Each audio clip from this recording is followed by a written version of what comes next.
Hello and welcome to Impact with Kenny Anderson. I'm delighted to be here with you today for another discussion about things that are going on in Huntsville community that we believe will be of some interest to you. I'm Director of Multicultural Affairs for the city, and I often get a chance to see about so many different wonderful things that are happening, and also get the chance to realize that there are a lot of great things that a lot of people don't know about. So it's our purpose each week to be able to come to you with information about organizations, agencies, services, and many other things to help you understand about what's happening in this great city. You know, Hospice Family Care is Huntsville and Madison County's only not-for-profit hospice agency. And for those of you who are unfamiliar with hospice, you're going to learn everything that you ever wanted to know about hospice today, and then some. I know that I have been a big and strong affirmer of hospice for some time now, recognizing that it is an incredible service that provides individuals with terminal illnesses to actually confront their illness with dignity and great respect. It also provides an opportunity for people to deal with the burdens that are oftentimes faced when people are dealing with terminal illness. Well, today I have two guests to talk with about hospice right here in the Tennessee Valley, and I'm delighted to have them with me today. First of all, I have with me Melissa Gimenez. Yes. She is the marketing executive for Hospice Family Cares. Welcome to Impact. Thank you. Thanks so much for having me. It's good to have you here today. And also, Lee Shaw is Community Relations Director for Hospice. Yes, I am. And Hospice Family Care, Hospice Family Care, yes, sir. And we're glad to have you here as well. Well, we appreciate you being interested in our organization and appreciate you having us on the show. Thank you. Well, you know, as I said in the very beginning, hospice is one of those things that I feel so passionate about in terms of telling people about the valuable services that you provide through this agency and so many others in this area and around the nation and around the world. I think maybe one of the best things to do is start at what I would call the beginning in terms of where did hospice begin? Where did it come from? And how has it become such a vital part of American society today? That's a great question. Hospice began back in the 1960s, really in London, England. Was it Cicely? Cicely Sanders. Sanders, yes, was kind of the original founder, where she realized, she was a nurse and realized there needed to be a place where dying people would be treated with dignity and like the individual, where they would learn more about them and they wouldn't just be a number or the person dying of lung cancer in room 3, was one of the things that she said about it. And she created sort of a hospice house where these people could go and get that individual care, where they could talk about their needs and meet their needs. And it's sort of a holistic approach where it's not just about the physical needs. I mean, obviously we want to reduce any pain and make the patient as comfortable as possible, but this is all-encompassing. They're looking at emotional needs, spiritual needs, intellectual needs, social needs, all these things that can be addressed for that person at their end-of-life phase. So it was a wonderful concept, and it came to the United States in the late 60s, 70s, and Hospice Family Care started in Huntsville in 1979, so really right at the beginning of the hospice movement. Yeah. And so we've been here about 30 years, started as an all-volunteer organization and has since become a not-for-profit organization and continue to serve this community today in that way. You know, it's amazing as you tell that story. I'm thinking about the late 70s when I was actually a young college student majoring in psychology. Oh, wow. And studying the work of Elizabeth Kubler-Ross on Death and Dying, very famous book. Oh, yeah. Absolutely, yes. Probably like the pivotal book as it relates to the death and dying movement, and maybe even hospice in this nation and around the world. The whole concept. That's right. And so the whole idea of hospice and the conceptual dynamics of that is something that I've been aware of for many years now. And I remember back then, in the late 70s, early 80s, people really didn't have what we have now, which is an opportunity to face such a difficult thing with, as we always say, dignity and respect. Right. Going to a doctor and getting a terminal diagnosis is a very difficult thing for family. And I know that hospice speaks to those kinds of challenges. Talk a little bit about that whole family dynamic. Absolutely. When the family first approaches you about this. Well, as Melissa was saying, we offer a holistic approach. So not only do we take care of the patient, but we look at the whole entire unit of care that comes along with that patient, whether it be a mother, a father, a child, a caregiver that's in the home that has been with the patient for a long time, husbands and wives. And so we look at the entire family unit as our unit of care. Each patient that we see has a case manager, which is a registered nurse, and also a social worker. And so they can go and see what's going on with the different family dynamics and help with any social, emotional things. And really, like you were saying, help people die with dignity and grace. And one thing that is important that our social workers help patients do is, say the I'm sorry's, the I love you's, the forgive me's, the thank you's, and really let them, be at peace and enjoy life while they're living. So, I imagine one of the big challenges in facing a terminal diagnosis is what may feel to the person, the imminence of their death. Of course, you can't know from diagnosis to final stage what's going to happen. In fact, I imagine, I'd like to talk to you about this a little later, that hospice is not a diagnosis for death per se. Like the minute I accept hospice as a part of my experience, then I'm going to die. Imagine you have people that live beyond the diagnosis. Sure. And so I think people need to know that. We live in a death-denying society. Yes. People don't like to face the notion of death. And isn't that one of the challenges as to why people don't embrace hospice for what it is? Yes, you bring up a great point when you brought up Kubler-Ross too, because one of the big things that she wanted to help with our medical society is that they didn't talk about death. They weren't upfront with patients back at that time. And now, it's something that death is a natural part of life, and it can be a beautiful experience. For the person and the family to celebrate their life and to pass peacefully. So yes, helping the patient come to terms with their death, their coming death, and helping the family be prepared. All those things are addressed when they come to hospice. So that's one of the biggest things we want to educate people about too, is that hospice doesn't necessarily mean, like you said, that you're giving up, you're throwing in the towel. If we call in hospice, that's the end. We have plenty of patients who live, well beyond their life expectancy based on their illness. A lot of times just having that extra help in the home makes a big difference, and they do tend to live a few months longer. And also there are patients who graduate from hospice. And what does that mean? That means, so every hospice cycle is 6 months long. And so we reevaluate and determine if they are still declining or if they have not declined or if they've improved. And in that case, and this comes down to sort of like Medicare regulations, but whether or not they can remain on hospice.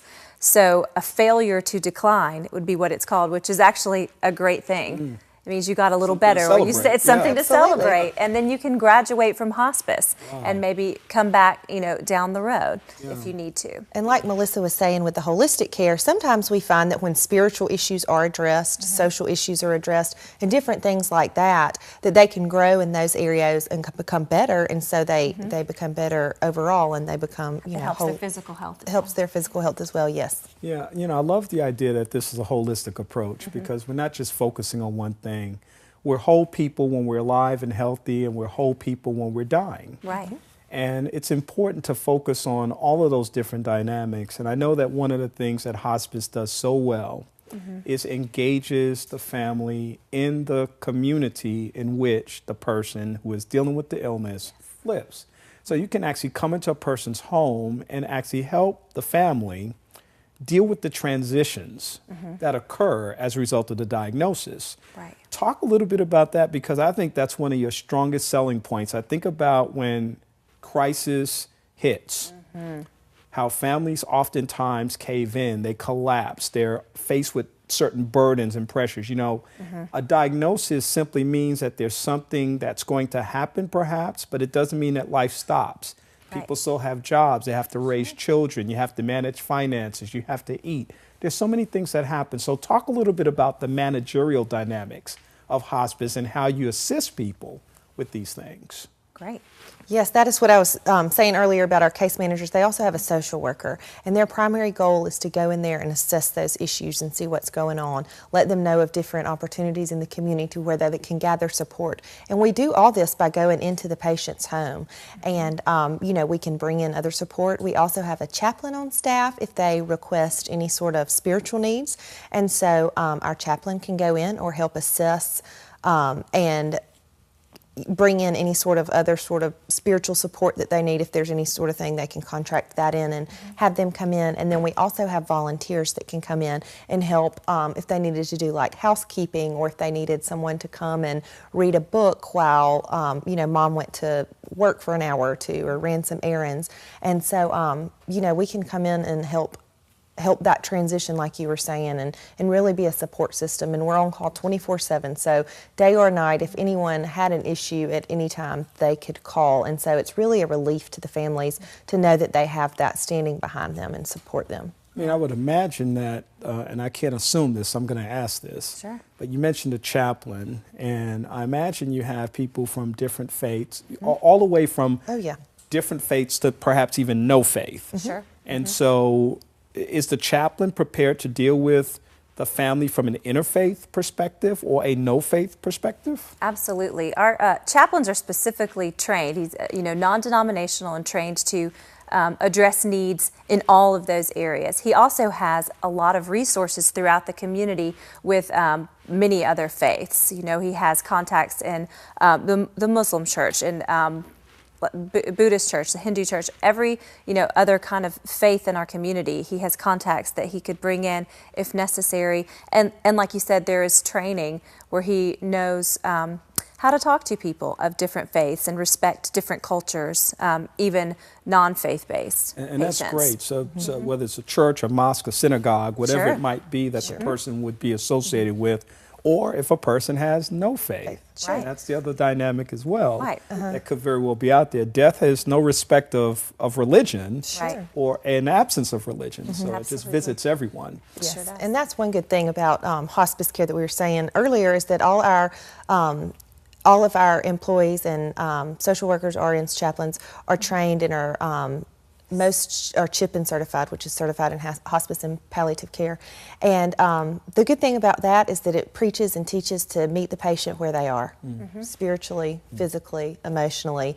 And so we are trained to go in and meet the patient where they are and deliver those needs, not where we think they should be or where, medical information or paper says they should be. We really meet them where they are and address those issues. Sure. So from a physical perspective, do you have patients who are on maybe either a physical therapy regimen or some type of lifestyle fitness regimen that's a part of their transitional phase as well? Even, if someone's dying, it doesn't mean, again, you're not giving up. Right.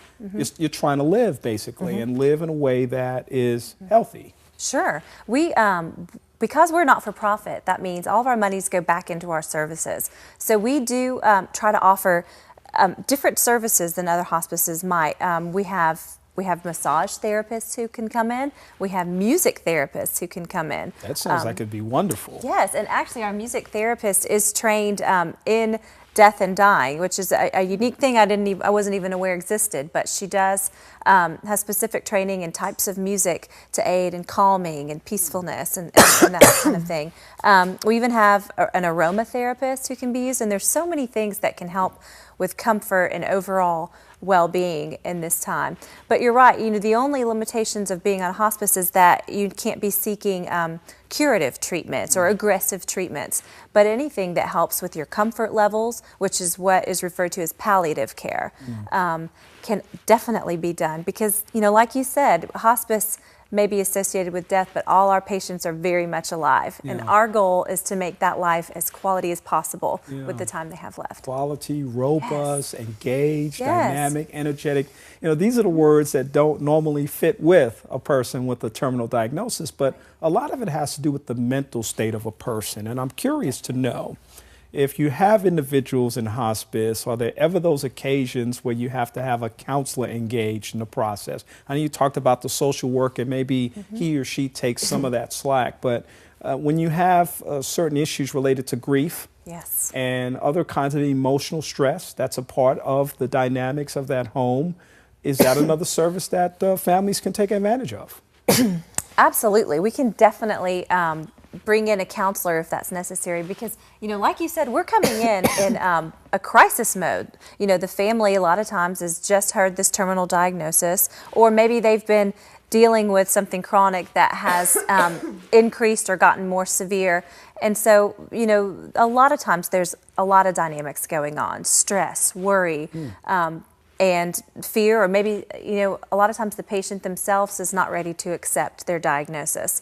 So we definitely can bring in a counselor at that point and help the family. That's a huge part, of what we do as hospice care. What about the components of a living will or a will? Yes, we very much encourage that. That's one of the things the social worker does is advance directives. Such as a DNR or any of those things that will come down to. For those that may not know what a DNR is. Sure, that is do not resuscitate. Although some areas have changed the name to an AND, allow natural death, which to me is much more accurate as to what it is. It is. Because a lot of people don't realize that when they, are resuscitated, that it's not like you see on the TV shows and that sort of thing. So sometimes natural death is the best route, and so that is a much more accurate name. And that's something we try to talk to families about too. At this point, one of our board members, Dr. Williams Murphy, is wonderful. She's got her own book out about it's okay to die, and hearing her speak really helped me change my whole perspective on death and dying, because it is a natural part of life. And I think, like you talked about a little earlier, our culture has become one that runs away from death and doesn't accept it and feels like we have to do everything possible to continue, even when, grandmother's 90-something years old and her body is failing, a lot of times the family will choose to do CPR and resuscitate when that might actually do more harm than good. So one of the things that hospice believes is we do not prolong the dying process. We don't increase it, but we don't prolong it, because a lot of the life-saving measures that are done now aren't so much life-saving as they are death-prolonging. So, one of the things we encourage is just to allow natural death if that is what to happen, and just to talk to the family about that. I mean, and obviously it's the person's wish. Our goal is a good death, and so that is whatever is a good death to that person. So a big part of what you're doing is education as well. Absolutely. Because the tendency is to want to hold on. And, I've seen both of my parents die. I've had two sisters that have died. The tendency is to want to hold on to that person's life, to do whatever it takes to keep them around. Right. But a big part of what you're saying is that it's that educational piece where people need to, number one, understand what their options are. Absolutely. And how those options can perhaps impact the quality of life for the patient as well as for themselves. Right. Absolutely. Because the point is, to have the best quality of life with the time you have left. And one thing in that education is that, birth and death they are both natural events, and we have kind of turned them into medical events, and now they happen in hospitals, and, both birth and death. And actually their statistics show that 70% of people would like to die at home, surrounded by their loved ones, holding their loved ones' hands, and actually 70% of hospital people do not die at home. And so, back to that do not resuscitate order, it seems like that is the thing to do to save mom, give her one last hug. But really, she's going to go to the ER and end up in the ICU, and you're going to get to see her for an hour when the whole family could have been together at home on hospice care with nurses and social workers and pastors, or, spiritual support if you'd like it, volunteers, all there surrounding you so you could be with mom or grandma or whomever it might be in the family, friend, while they are passing, and let it be a natural, good death. I imagine that it takes a certain kind of a person to work for hospice, and that you all seem to be very caring, compassionate, thoughtful, considerate people with great smiles, by the way. And, I imagine that it really takes a special person to be surrounded by death and the potentialities of death on a consistent basis, and still be able to provide the level of care and concern Sure. that hospice providers provide. And that's part of our mission also. We have a component of hospice family care called the Educational Institute, and we go out and try to educate the community, at large, the medical community. And then also the third piece of that is educating our staff and making sure they're aware on how to care for themselves physically, spiritually, be aware of burnout, be aware of the different resources in the community, and use those resources so we care for our employees just as much as we do our patients, because they are the front line and around it all the time. And so that third piece, I think, is a huge proponent that we have to offer, because, you know, we really try to educate them on how to best care for themselves, because if they can't care for themselves, they can't care for the patients, and they're our number one priority. Absolutely. I'm curious, what drew you all to hospice? Well, it's funny you say that about it being, because in all honesty, I didn't know that I would be that kind of person. But having worked for hospice family care for not all that long, I would say it has changed my whole perspective on death and dying. And I'm such an advocate for hospice because it is such a wonderful service for the patient and for the family. I just can't say enough good things about it. Lee and I both, in our experiences with hospice family care, just say, I just want to, she said, I want to yell it from the rooftop because this is such a good thing. And we just hope that, you know, more people would take advantage of these services, and sooner rather than later. This is exactly why I wanted to talk with you. You know, this is an opportunity for us through the Office of Multicultural Affairs to share something that I think has such a tremendous impact on our community in so many ways. And you're doing some great work, oftentimes behind the scenes, because either people are not embracing it, or they're not aware of it, or they're a little bit gimpy about wanting to know more about it. It's almost like if I touch hospice, that's going to jinx me somehow. Yes, you're right. We're not contagious. And they're not contagious, but actually people will be blessed. Oh, yes.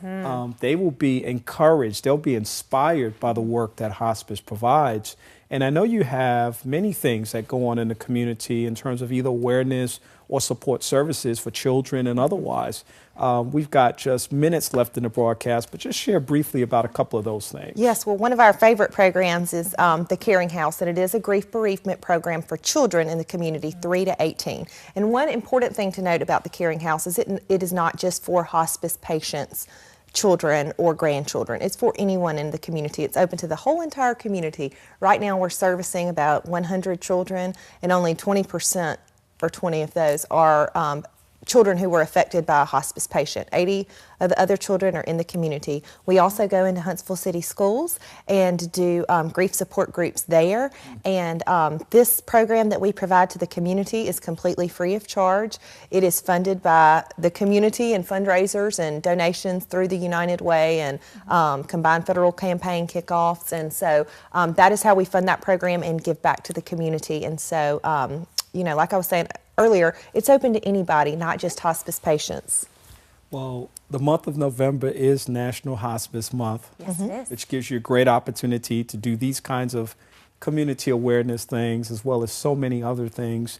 And I know that year-round, it's your commitment to make sure that people are aware of what's happening with hospice and to gain access to that. And I know that these kinds of things make small opportunities possible to experience greater benefits as a result of that.